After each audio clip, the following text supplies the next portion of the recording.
Yo, what's up? It's your boy Eddie Star coming to you live from the trash truck, about to give it to you raw. And we about to go into why the Lakers are so bad this season, right? It was specifically this season. So I can't argue anything before this season, even though I want to. I'm just going to talk about this season specifically. Now let's go into the draft pick. I had to talk about the draft pick because this is what I get. A lot of the comments that I get in my box are a lot of complaints about D'Angelo Russell, as far as what they should have did with that second pick, who they should trade because of that second pick. It all goes back to about that second pick. Now, I'm going to try to make this as short as I can. So a lot of people feel like D'Angelo Russell isn't as good. And a lot of them get frustrated at me because I tend to be a D'Angelo Russell apologist. I don't just look at stats. I look at other things, the other way, his IQ, the way that he makes these passes, and some of the passes aren't being converted. I see that he's making progress. It's maybe not statistically, but I see that he's making slower progress. Some games he shows up, some games he doesn't. I can't explain everything, right? But I think in about 5 years, he'll be a perennial all-star.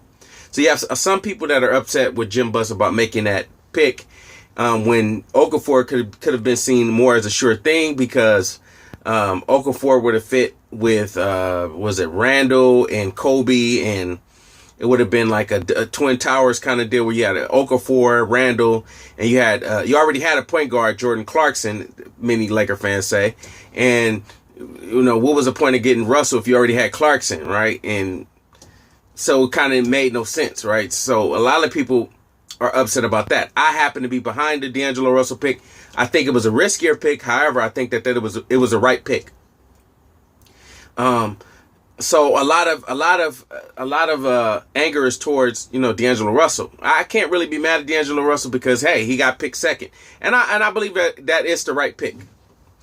I believe that everybody he drafted is pretty good, especially Larry Nance. Larry Nance, it turned out to be a decent pick. I'm not saying that he's going to be some messiah, but he's a little bit older than the rest of the rookies because he played all 4 years at Wyoming.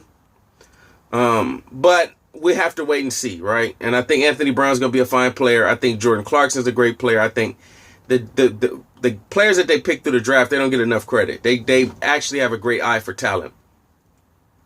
Now, Jim Buss gets a lot of blame, and rightfully so, because he's basketball operations.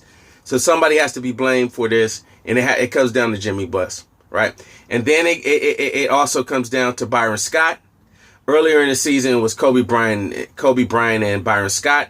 But it seems like within the last 10 to 15 games, they worked something out and they figured something out, because Kobe is not taking as many shots. He's taking 15 to 20 shots a game, which is great for Kobe because Kobe usually takes as many shots as points. Now, this previous game against, Memphis or whatever, Charlotte, he took 20 shots and he had 20 points. So, I mean, that's typical Kobe.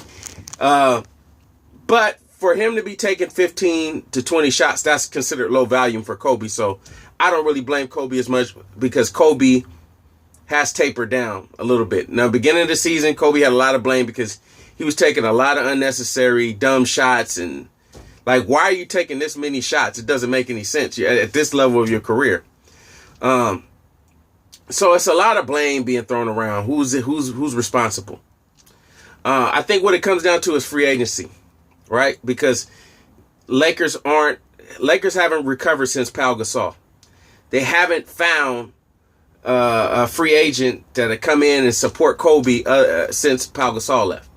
Pau Gasol's gone, and pretty much you get a bunch of guys that are mid-level, mid-level to lower end, mid-level exception to lower end free agents.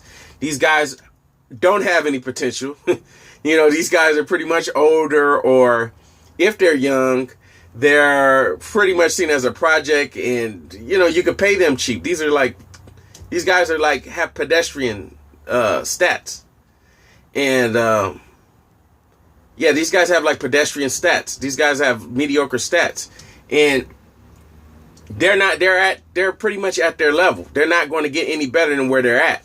You have Luke Williams, who was a sixth man. You have Roy Hibbert, who's kind of, he's a great defensive. He's a good defensive player, not great.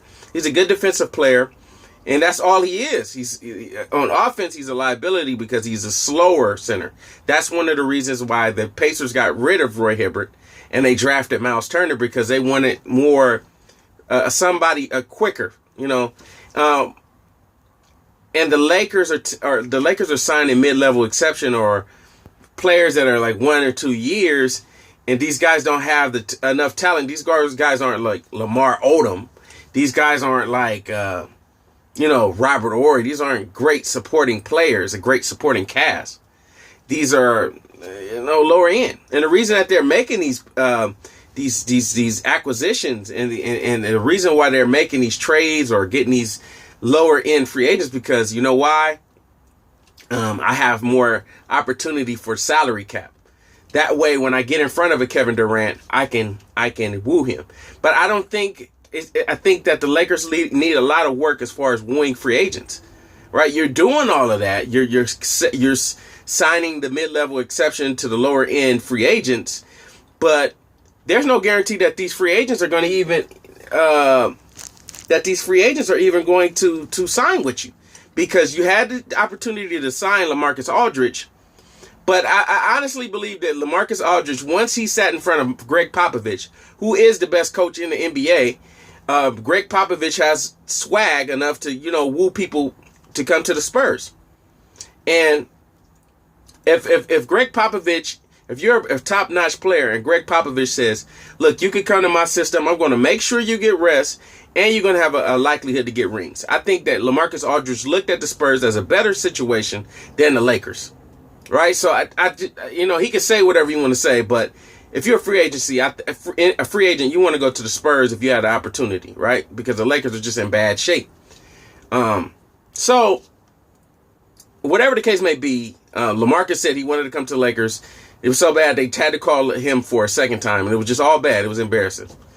So you have to find a way to get a top free agent, first of all. And a lot of the players that we have on our team this season, they're decent players. They're not like, it's like Lou Williams he just came off a 6-man award. He gets buckets. Brandon Bass, decent player. Comes, some of the games, even, just a good, kind of reminds me of Julius Randle at times. Just, he's going to hit that shot. He's going to get a rebound. He's a decent player. He's a good player. It's just, we have to realize that the Lakers are a bad team, and we have to woo free agents. We have to find a way to get good free agents to come to the Lakers. And it's going to be hard to do, because I think that Lakers don't have enough swag. They don't have enough people in there to really get free agents to say, you know what, I want to come to the Lakers. Some of that could be because of Kobe Bryant's contract. Some of that could be, well, I want to wait till Kobe's gone. It's many variables as to why people don't want to come to the Lakers. But I think that's one of the biggest reasons why the Lakers are suffering right now. The Lakers are suffering right now because just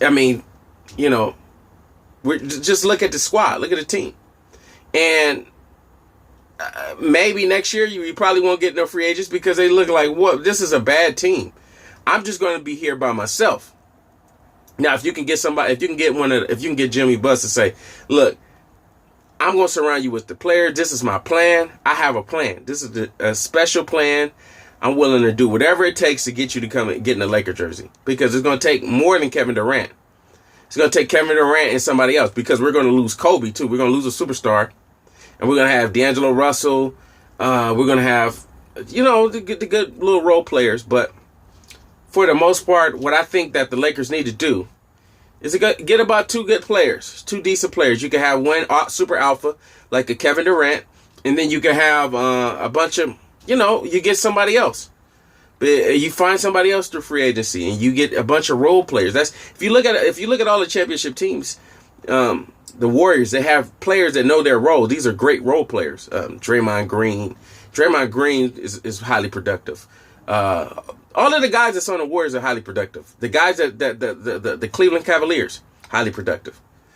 So you need to make, you don't need to be signing these mediocre 2-3 year deals. You need to actually sign big deals to get good role players, guys who could come in and actually play. And the Lakers haven't done that. They haven't done that in a long time. I would say since maybe since Phil was here.